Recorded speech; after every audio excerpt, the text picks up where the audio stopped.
Hello out there, and a really brief video today about this Spyderco Manix 2 Sprint Run.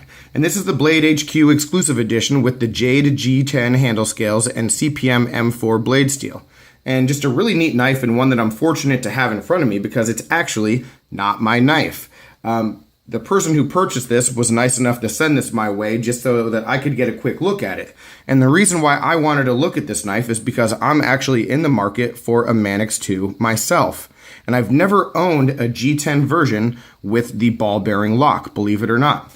The only Manix I've ever had was the lightweight version, and I remember the locking mechanism on that being really stiff. And so before I committed to a knife like this, I wanted to have the opportunity to check one out. You know, I don't have stores near me where you can just go in and handle a knife like this. You know, there's like an Army Navy store nearby that has some old Benchmates, but they don't always have everything that you're looking for.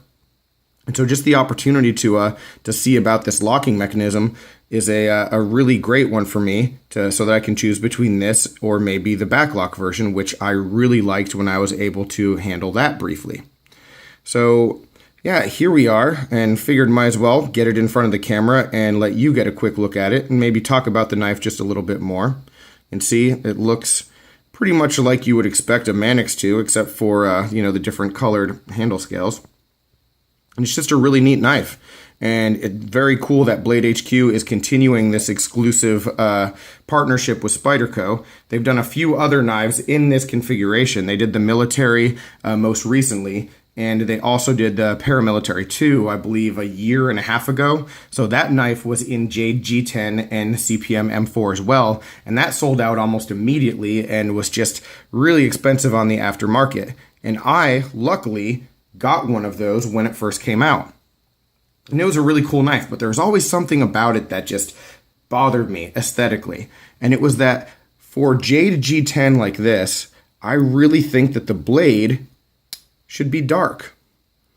I think that we should have like a black coated blade, some kind of DLC or something, to sort of contrast with the color of the scales. And so I just never loved the look of my paramilitary 2, and I eventually sold it. And funny thing, the person who bought it from me, I didn't know at the time, but he is, and still is, Copper Dice. So Copper Dice bought and still has my old paramilitary 2, you know, Stasa 23's best bud over there. And since then, you know, obviously I've built a small relationship with both of those guys because of how great Stasa's channel is. So really neat that my old knife is sort of still in the extended family, I'll call it. But anyway, the thing that really excited me when this version was announced, the Manix 2, was that Blade HQ and Spyderco have decided to do a DLC version as well. And so again, the whole point for me having this knife in front of me today is just to get a feel for the locking mechanism and just the dimensions of the knife overall, so that I can decide if I want to chase down that DLC version when it comes out, which should be soon. So again, just wanted to do that and give you the opportunity to take a look at the knife. The locking mechanism, from my first understanding, is pretty smooth. You can see it starts to free drop on its own.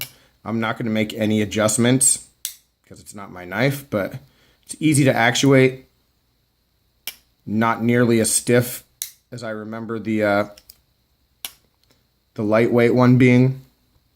And I think that just because of the success of past models with this configuration, that they made a whole bunch of them because they're still available. They didn't sell out at Blade HQ. So I think this is a larger run than, let's say, the paramilitary 2 was a year or so ago.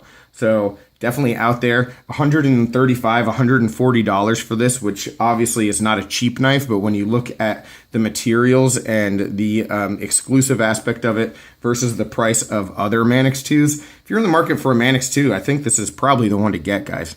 Just being honest, I mean, you spend the extra like $20 or $25 and you get a really cool upgraded steel. And with this, I mean, obviously with this satin, you could get a nice patina on it if you wanted to.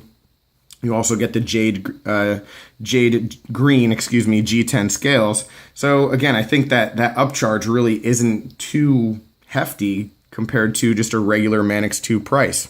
So definitely something worth looking into, you know.